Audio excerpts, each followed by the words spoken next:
Director Sapra hospital.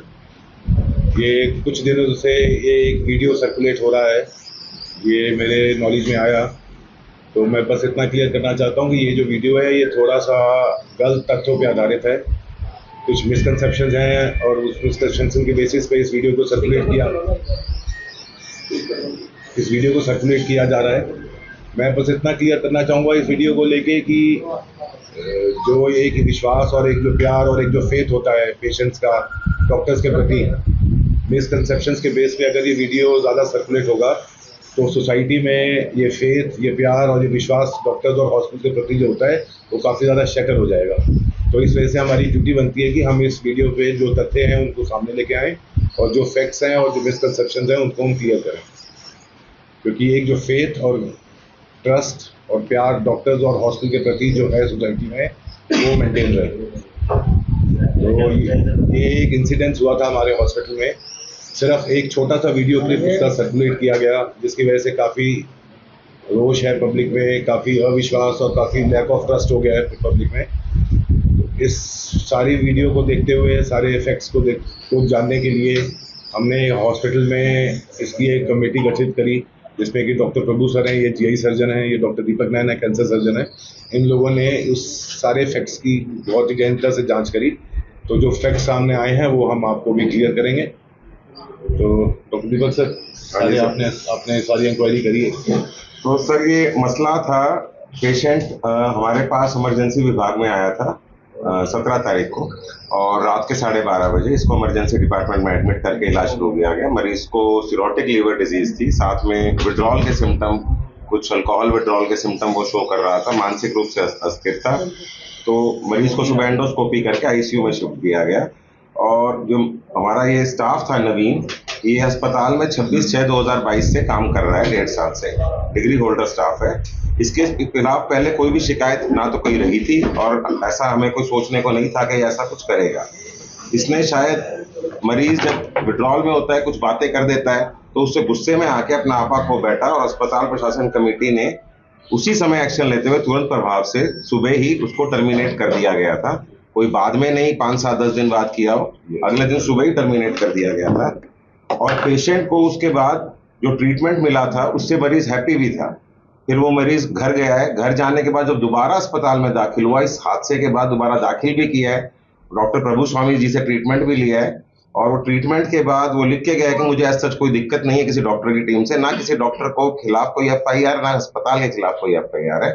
नवीन के खिलाफ FIR हुई है, उसको ये मामला पूरा पुलिस के संज्ञान में दिया गया। पुलिस ने जो भी हमसे जांच की वो मांगी, हमने पुलिस को कोऑपरेट करके प्रोवाइड भी करी।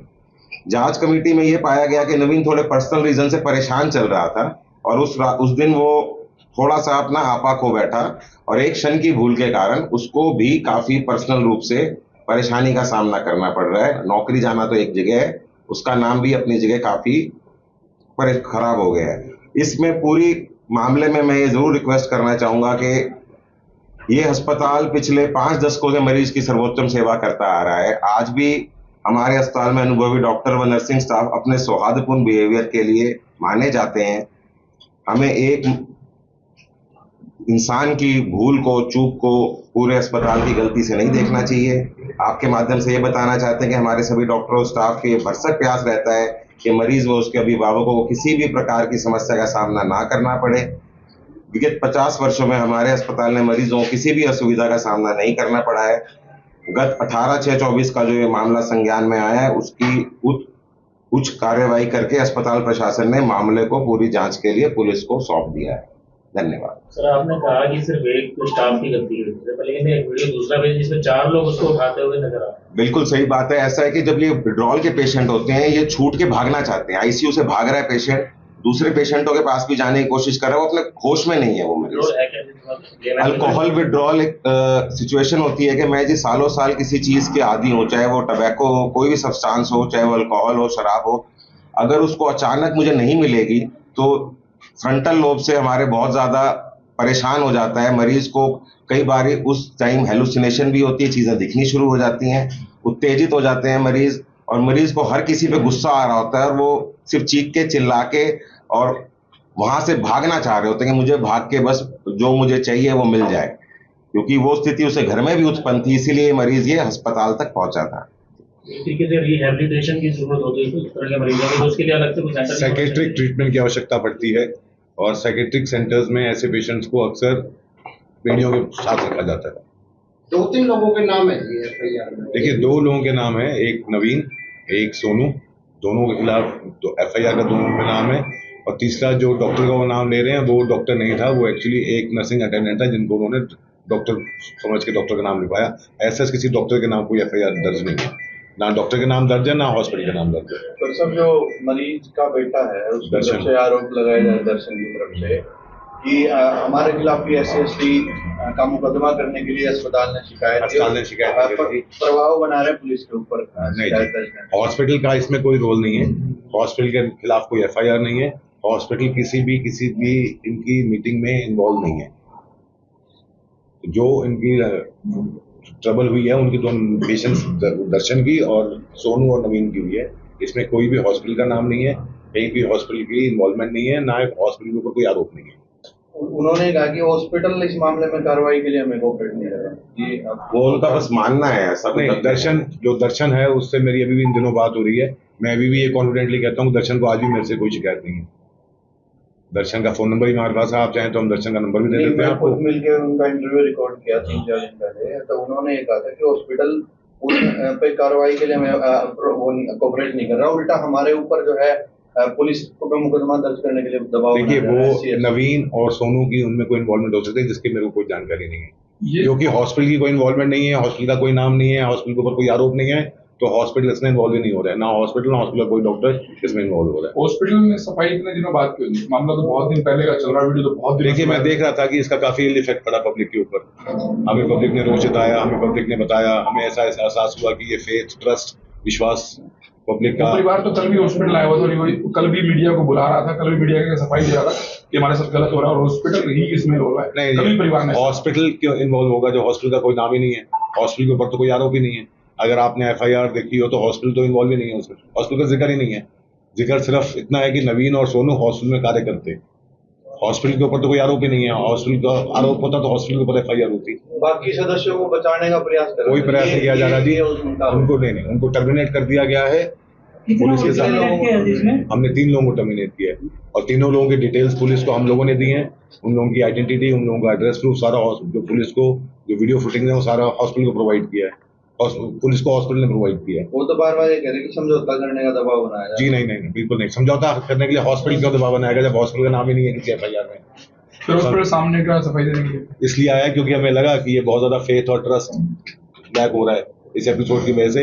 आम जनता में ये रोष है कि हॉस्पिटल के खिलाफ एफआईआर हुई है, जबकि हॉस्पिटल ना तो हॉस्पिटल के खिलाफ एफआईआर हुई है, ना डॉक्टर तरुण के ऊपर हुई है, ना किसी भी और सीनियर डॉक्टर के ऊपर हुई है। किसी भी डॉक्टर के ऊपर एफआईआर नहीं हुई। लीवर का कोई ट्रीटमेंट हुआ था उसका और वही उसके पेट के ऊपर गोली से मारा गया। देखिए यही देखिए लिवर का हुआ था, डेफिनेटली पेशेंट को नुकसान हो सकता था, लेकिन ये नुकसान जो हुआ वो नवीन की गलती की वजह से हुआ।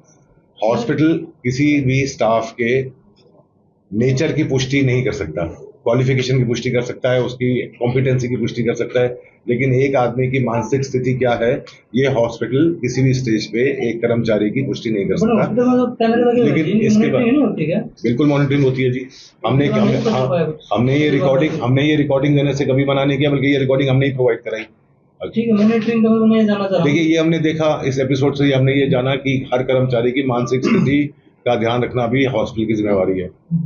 तो इस चीज़ का हमने ज्ञान लिया, हम इस चीज़ों को हमने अपने नर्सिंग सुपरिटेंडेंट को फॉरवर्ड किया कि जो ये नर्सिंग स्टाफ होता है ये नर्सिंग सुपरिटेंडेंट के अंदर काम करता है और आगे से नर्सिंग सुपरिटेंडेंट एश्योर करेगी कि कोई भी स्टाफ मानसिक रूप से परेशान ना हो जिसका कि सीधा असर मरीज या मरीज के अटेंडेंस के ऊपर पड़े। ये जो घटना चक्र था सर, इसका हॉस्पिटल आप लोगों को कब पता लगा? हमें तो सेम डे पता था जी। हमने उसी दिन टर्मिनेट कर दिया, उसी दिन हमने पुलिस पीसीआर को बुला के दोनों जो स्टाफ थे उनको पुलिस को हैंड ओवर कर दिया। उनमें से एक नवीन, एक सोनू और एक सुरक्षा कर्मचारी है, वो उसका नाम मेरे को ध्यान नहीं है क्या है। आगे ऐसा ना हो इसके लिए क्या करें? इसके लिए हमने ये किया कि हम नर्सिंग सुपरिटेंडेंट को हमने बोला कि जितना भी नर्सिंग स्टाफ है वो असेस करे कि कोई भी अननेसेसरली किसी मानसिक प्रॉब्लम में तो नहीं है जिसका कि दुष्प्रभाव पड़ सकता है पेशेंट या पेशेंट के अटेंडेंस के ऊपर। स्टाफ को हमने टीच किया, स्टाफ को बताया स्टाफ को भी ये रियलाइज किया कि देखो तुम लोगों की गलती की वजह से हॉस्पिटल और हॉस्पिटल के डॉक्टर्स के ऊपर कितनी हानि हो सकती है। Thank you. सर आप जिम्मेदारी नहीं ले सकते, तो मेरे हिसाब से कहना गलत है, क्योंकि अगर हॉस्पिटल में कोई मरीज आ रहा है तो हॉस्पिटल के ऊपर ट्रस्ट करके ही आ रहा है। मानसिक स्थिति आपकी स्टाफ की कैसी है तो चुनाव भी करेंगे। देखिए मानसिक परेशानियां डे टू डे चीज की चीज है जी। आज की तारीख में भी हम किसके ऊपर क्या मानसिक परेशानी है ये किसी के फेस से प्रकट नहीं होता। कौन अपने घर से मानसिक स्थिति परेशान होकर हॉस्पिटल में ड्यूटी पे आ रहा है ये असेस करना हमारे लिए बहुत मुश्किल है। लेकिन मारने की बात कुछ भी कर सकता है, मरीज को मार नहीं सकता कोई। लेकिन अब हमने ध्यान रखा कि हमने अपने काउंसलिंग सेशन स्टार्ट किए हैं। एक्सेस फ्रेंड को हमने बोला है कि थोड़ा मानसिक मेंटल वेलबीइंग अपने एम्प्लॉयज की तरफ ध्यान दें, और स्टाफ से थोड़ा ज्यादा कम्युनिकेशन बढ़ाने के लिए बोला है कि अगर कोई मानसिक स्थिति प्रॉब्लम है तो वो हमें बताएं ताकि हम उनका समाधान कर सकें। स्टाफ था उसकी उम्र का भी थोड़ा ख्याल रखना चाहिए, 21 साल का काम का बहुत ज्यादा है। देखिए काम का बोझ तो ऐसा नहीं है कि शिफ्ट में ड्यूटी होती है। अब क्या मानसिक प्रॉब्लम थी उसको, उससे हमने बात नहीं करी क्योंकि हमारा उससे कोई कम्युनिकेशन नहीं रहा इस एपिसोड के बाद। जैसा कि उसने बताया पुलिस को, जैसा कि उसने बताया हमें कि मैं मानसिक रूप से परेशान था, इसलिए हमारे से ये गलती होगी। उसने हाथ जोड़ के उसका और उसके परिवार वालों ने हॉस्पिटल से माफी मांगी। ये जो केसेस होते हैं, जो रिहेबिलिटेशन वाले, जो विड्रॉल वाले जो बता रहे हैं, तो इसके लिए क्या कोई अलग से वार्ड बनाने की जरूरत नहीं है, क्योंकि इसमें दूसरे मरीजों को भी नुकसान पहुंचा सकते हैं। देखिए उस टाइम एक्चुअली जो प्रॉब्लम थी उसको खून की उल्टियां आ रही थी, तो हमने पहले उसकी खून की उल्टियों को कंट्रोल किया। डॉक्टर प्रभु सर ने एंडोस्कोपी करके खून की उल्टियां रोकी, वो पेशेंट स्टेबल हो गया। जो विड्रॉल वाले सिम्टम्स आते हैं उनका ट्रीटमेंट अगले 15 दिन, अगले 21 दिन के लिए चलता है। तो ये जो एपिसोड हुआ कुछ उसकी बीमारी की वजह से हुआ, कुछ हमारा स्टाफ जो थोड़ा सा अपना आपा खो बैठा, अपने पेशेंट खो बैठा, उसकी वजह से हुआ। लेकिन आज की तारीख में भी उन पेशेंट के अटेंडेंट्स को, पेशेंट बिल्कुल स्वस्थ है, पेशेंट हमारे इलाज से सेटिस्फाइड है, और पेशेंट के अटेंडेंट को आज भी तरुण सप्रा या सप्रा हॉस्पिटल से रोष नहीं है। डेफिनेटली रोष है तो उन दो अटेंडेंट्स से है जिन्होंने उनके पिताजी के साथ मिसबिहेव किया। पेशेंट का क्या रुख है सर अभी? पेशेंट बिल्कुल स्टेबल है, वो इलाज से संतुष्ट है, उसकी सेहत ठीक है। उसका जो बेटा है उसको तरुण सप्रा से या किसी सप्रा हॉस्पिटल किसी भी डॉक्टर से कोई रोष नहीं है। उसको डेफिनेटली रोष है उन लोगों से जिन लोगों ने उसके फादर के साथ मिसबिहेव किया। वो पुलिस कार्रवाई कर रही है और वो कुछ वापस में भी कुछ बातचीत कर रहे हैं। जो पेशेंट एसएमएस में आते हैं क्या वो उस चीज को लेकर निश्चित रहे कि अब आगे ऐसा कुछ नहीं होने वाला? ऐसा पिछले 50 साल में आज तक नहीं हुआ जी। ये एक एपिसोड हुआ और हम ये कोशिश करेंगे आगे दोबारा कभी ना हो। सर कहने का तात्पर्य इंटेंट हॉस्पिटल कोई नहीं है, इसको आप एक्सीडेंट मानते हैं? सडनली ये एक एक्सीडेंट था जिससे हमने भी सीखा कि जो एम्प्लॉइज हैं उनकी मानसिक स्थिति को भी हमें असेस करना चाहिए। किस तरीके से आप ये कर पाएंगे? आपने कहा कि उनको देखना कम्युनिकेशन कर पाएंगे, अटेंडेंट से कम्युनिकेट कर पाएंगे। आपने इससे पहले उनके साथ कम्युनिकेशन नहीं की थी? नहीं, कम्युनिकेशन हमारे हॉस्पिटल में एक रिड्रेसल कमेटी है। किसी भी हर स्टाफ को ये पूरी छूट है कि जो ग्रीवेंस रिड्रेसल कमेटी है अपनी प्रॉब्लम आके उनके समक्ष रखे। स्टाफ रखता भी है, नर्सिंग सुपरिटेंडेंट को बताता है, हमारी डिप्टी नर्सिंग सुपरिटेंडेंट को बताता है, अपनी प्रॉब्लम उनका समाधान होता है। तो लगभग 400 लोगों का हमारे पास नर्सिंग स्टाफ है। उनमें से ऐसा एपिसोड पिछले 15 साल में किसी और स्टाफ के साथ नहीं हुआ। इस पर्टिकुलर लड़के के साथ पीछे क्या फैमिली प्रॉब्लम थी, उसका क्या बैकग्राउंड था, वो हम आगे असेस करेंगे अगर उससे बातचीत करेंगे तो। जो कुछ भी राफी मैसेज जो आज